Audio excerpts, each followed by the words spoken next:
Kwa majina anaitwa Mohamed Simba Hamis, ni team captain wa Zanzibar Referees team. Tunashukuru tumemaliza mechi yetu salama, japokuwa matokeo sio mazuri kwetu kwa sababu tumesare bila bila, lakini naamini changamoto za leo ndio mafanikio ya mchezo ujao.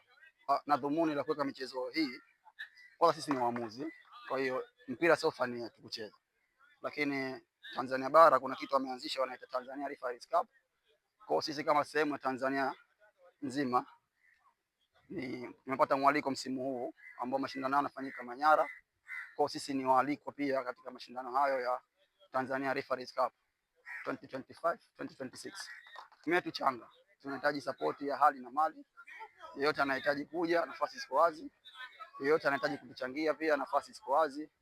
Sisi ni Wazanzibari wenzao, tunawapenda na tunaombea na tunaomba watuombee ili kombe lirudi, kwa sababu kombe likirudi mwakani inshallah mashindano haya yatafanyika Zanzibar, kwa sababu bingwa msimu ujao mashindano haya yanachezwa kwao.